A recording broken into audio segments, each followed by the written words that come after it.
Elementos adicionales, no es fácil hablar de sexualidad y violencia, y muchos padres, y eso por eso la prevención tan importante, los padres tienen digamos, muchos reparos, muchos temores, muchos miedos, tabúes, algunos inclusive equivocaciones, y dicen, pucha, si yo le hablo de sexualidad, le voy a despertar más bien la sexualidad, así que mejor que ni se entere.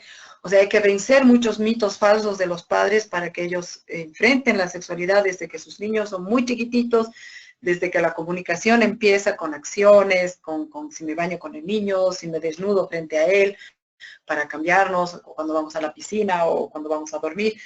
Desde eso ya entender que es una forma de abordar temas sexuales, el cuidado de su propio cuerpo, la intimidad que pueda tener un niño, el manejo de su intimidad, que el cuerpo solo puede ser tocado por él y por nadie más, etcétera, ¿no?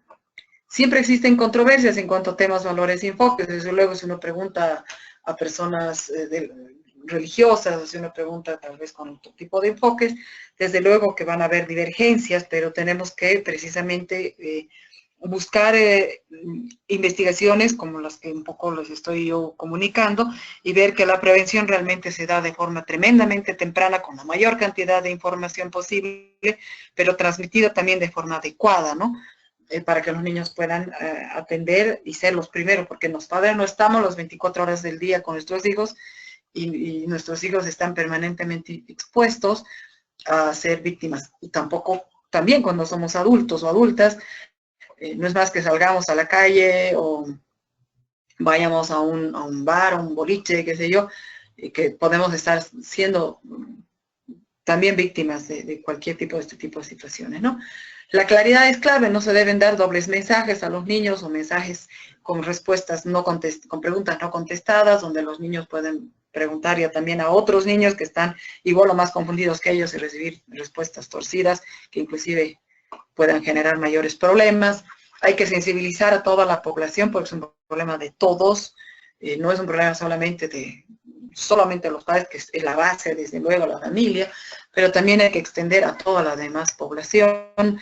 Los medios de comunicación, como yo decía, establecer reglas, límites de qué tipo de propagandas y situaciones se tienen que plantear para que no los niños, hay que ver cómo recae una propaganda de ese estilo sobre un niño y lo pueda o no predisponer a una situación así. Pues antes de abordar el abuso se debe abordar la sexualidad, desde luego, ¿no? Con los niños, ellos tienen que entender primeramente qué es sexualidad, desde la edad que puedan tener y entender las cosas que pueden manejar ellos, para que luego puedan entender que hay personas que pueden hacer daño con este tipo de situaciones, ¿no? Si vamos directamente a lo que es prevención, tenemos varios objetivos que abordan la prevención como tal, ¿no? Por un lado está aumentar el conocimiento de los futuros padres. O sea, yo quiero, siempre planteo la prevención a través, primero a los padres, inclusive hasta antes que tengan los hijos, para que vayan pensando cómo van a abordar este tema, desde qué momento, en qué tipo de situaciones, de qué forma, y no se dejen sorprender, o peor aún, las dejen pasar y cuando su niño tiene 15 años recién querer hablar de sexualidad y bueno, posiblemente ya ha sido víctima, ¿no?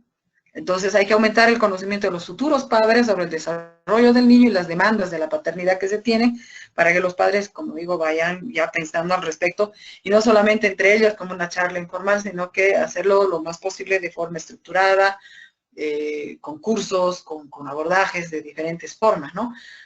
Como segundo objetivo es mejorar los lazos emocionales padre-hijo y la comunicación entre ellos, ¿no?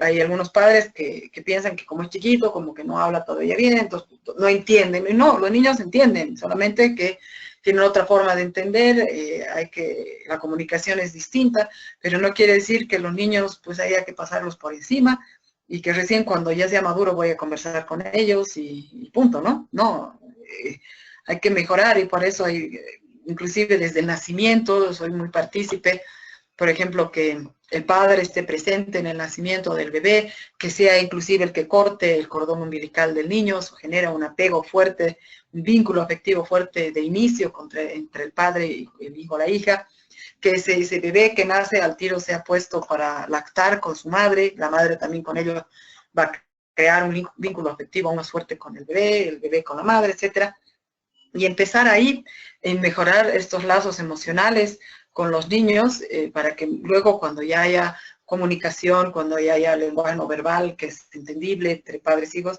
pues esta comunicación de los temas peludos, como yo les digo, como es la sexualidad, sea mucho más fluido y mejor, ¿no? Por otro lado, otro objetivo es mejorar las habilidades de los padres para afrontar el estrés del niño y su cuidado. O sea, los niños van creciendo, van teniendo diferentes problemas, diferentes situaciones, y ellos, en vez de atacar estas cuestiones con violencia, porque no saben, y al final como no saben cómo enfrentar, entonces a veces responden inadecuadamente, empezando a generar una brecha comunicacional y de contacto efectivo, afectivo, emocional con el niño, y por lo tanto dificultando más adelante la comunicación sobre lo que son los temas sexuales también, ¿no? Entre otros tantos temas que hay que comunicar con los niños.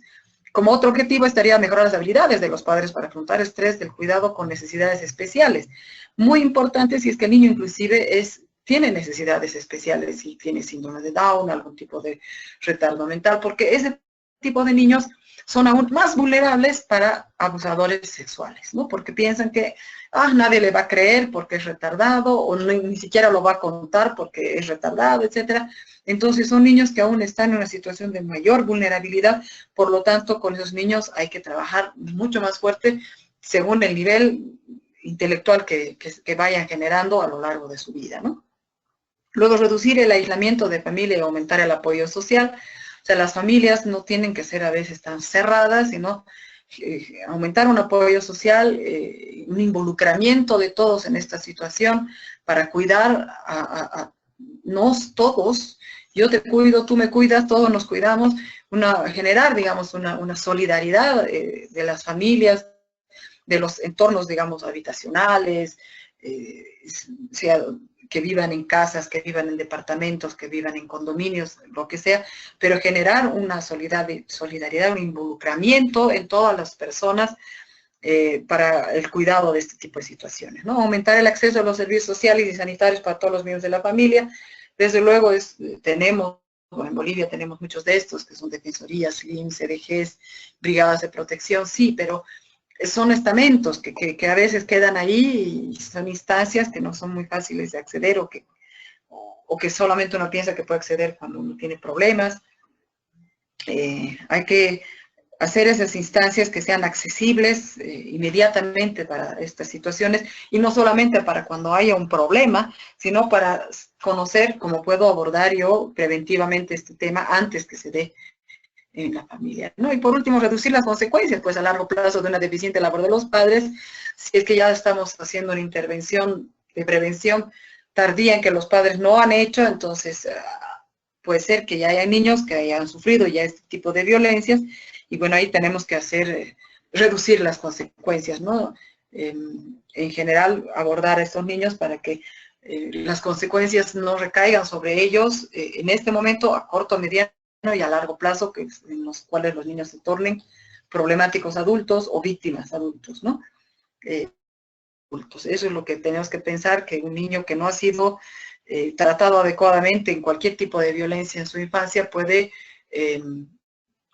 terminar siendo violento o siendo víctima de violencia, y eso también es pues prevención, desde luego, ¿no? En cualquier tipo de violencia, sea sexual, sea física, sea psicológica, emocional, omisión, lo que sea. Además, bueno, para abordar todo este tema previamente de prevención hay que abordar factores de riesgo y hay que revisar también algunos factores de protección. ¿Qué tenemos? En factores de riesgo tenemos factores comunes a las víctimas, ¿no? Que si bien hemos dicho que no hay un perfil específico de víctimas, sí de todos modos se tiene que hay más frecuencia entre 10 y 13 años adolescentes, ¿no? ¿Por qué? Porque son, como decía, en preadolescentes, porque hay algunos rasgos sexuales que ya se están insinuando y que en los agresores producen una estimulación especial o implican una estimulación, un estímulo especial, ¿no? Que les genera alguna facilidad, ¿no? En 3 edades ocurren más del doble de los casos de abusos sexuales que en cualquiera de otras edades, por lo tanto es una edad de tremenda vulnerabilidad, pero no es que a esta edad recién tengas que empezar con la prevención, sino mucho antes, cosa que un niño que ya entra a esta edad pues ya esté munido de muchas herramientas, de muchas posibilidades asertivas, esté empoderado de lo que es el riesgo que tiene y de cómo tiene que defenderse o podría defenderse o evitar este tipo de situaciones que lo podrían poner en riesgo. También otros factores de riesgo son comunes a las víctimas, que favorecen la pobreza, bajo nivel cultural, viviendas inadecuadas, abuso de alcohol. Hemos mencionado ya algunas. En nuestro país existe mucha, lo que se dice, cuando las personas viven muy pegadas, mucho hacinamiento. Y eso nos está generando muchos problemas, genera muchos problemas, porque a veces hay familias enteras que viven en una habitación y comparten camas, y ahí es impresionante cómo se dan este tipo de problemas. Después de fiestas llegan borrachos y bueno, cada cual duerme en la cama que pilla, y por ahí justo con la hija, con la sobrina, y bueno, al día siguiente ya el drama tenemos, ¿no? Entonces ahí tenemos que ver que no importa que haya pobreza, pues en medio de todo, las prioridades tienen que hacer que cada uno tenga en medio de todo su espacio, y tratar de, por lo menos, de ser conscientes que no es cuestión de echarse a dormir, sino hay que ver cómo nos echamos a dormir, ¿no? Porque ahí, bueno, en Bolivia tenemos muchos problemas en ese sentido, por el hacinamiento y fiestas, y después de la fiesta hasta la tremenda consecuencia, ¿no? Otros factores familiares, como ausencia de padres biológicos, y bueno, personas que no están tan directamente relacionadas con los niños, que también, por lo tanto, pueden disminuir el cuidado hacia estos, incapacidad o enfermedad de la madre. Bueno, el padre también podría ser, desde luego, o también conflictos entre los padres, violencia, indiferencia, peleas, violencia, separaciones, divorcios, etcétera, que los pone a los chicos en una situación de mayor vulnerabilidad, o relaciones pobres con los padres. Por eso decía que hay que entrar desde la infancia con una comunicación muy fuerte. El padrastro, o sea, no es pues una cuestión de cuento de hadas, pero evidentemente hay que tener mucho cuidado. Por lo menos en Bolivia tenemos muchos casos de padrastros que se portan muy mal, ¿no? Con las hijastras. Se ve que 46% de los casos, los abusos se repiten más de una vez sobre la misma víctima, ¿no? Pueden empezar de forma muy suave, cuando son todavía muy chiquititos, y se repiten estas cosas inclusive por años, ¿no? ¿Cómo debe ser? O sea, nosotros, como facilitadores, le he puesto un nombre, digamos, como más o menos genérico. En realidad me refiero al sistema, ¿no? Políticas o sea, tendría que crecer mucho más. Todos nosotros, como Estado, como facilitadores, como parte de la administración de justicia, como parte de todos estos estamentos que están dados según los países, a través de las alcaldías, subalcaldías o lo que haya, que tratan violencia en las familias o en la sociedad, pues tenemos que conocer esta temática de violencia, de abuso sexual infantil. También poseer facilidades para la conducción grupal, ya sea con niños, niñas o adultos, poder abordar este tema y darlo permanentemente, como les comentaba que hacemos nosotros con Aldeas Infantiles SOS, y les digo, o sea, tenemos como 1.500 niños en los proyectos de acogimiento familiar, que en las aldeas como tal, pero atendemos a más de 12.000 familias, imagínense, con este tipo de violencia. Uno cree que Aldeas solamente trata a niños, pero precisamente para tratar a los niños queremos abordar la prevención en los adultos, ¿no? Y todos nos volvemos de alguna manera facilitadores, y pues donde podemos organizar un curso, dar un curso, o cursos, y hacer seguimiento de estos padres y detectarlos y ayudarlos para que no generen violencia sobre sus hijos, ¿no? Desde luego, la ética es la base de todo esto, generar confianza, porque hay casos que se nos presentan y tenemos que mantener la confidencialidad, pero no por ello también podemos socapar algún otro tipo de situaciones, ¿no? Facilitar procesos con escuchas activas, si somos directamente facilitadores y la gente siempre se acerca a contarnos situaciones, y pues saber cuáles son los caminos que tienen que seguir, las acciones que se tienen que seguir, para que el resultado sea lo menos dañino posible para las víctimas y las familias extendidas, que también son parte de todo esto. Si hablamos de ejes de prevención de la violencia, bueno, son bastante generales, mundialmente conocidos estos ejes. Se habla de un eje primero, que es el abuso sexual infantil, un segundo, que es de educación sexual infantil, y de un tercer eje como el autocuidado en niños y niñas, ¿no? Esto en general es bastante conocido, pero vale la pena, digamos, que le echemos un vistazo, porque ya tampoco tenemos muchos minutos. Este primer eje, que es el del abuso sexual infantil, tiene también diferentes aristas o dimensiones, en que realmente nosotros tenemos que generar programas que ataquen, que describan cómo es este problema y se lo comuniquen, socialicemos a todos los y que llegue, digamos, a toda persona, independiente de su nivel social, académico, de formación, seamos lo más descriptivos y explícitos posibles, generemos, digamos, la mayor red posible de todos estos problemas que abarcan factores psicológicos, legales, físicos, etcétera, describiendo, en otras palabras, ¿no? Todo este problema que implican, digamos, varios factores, ¿no? El eje sexual implica, por ejemplo, definiciones de lo que es abuso sexual, o sea, sensibilizar a la población, en otras palabras, ¿no?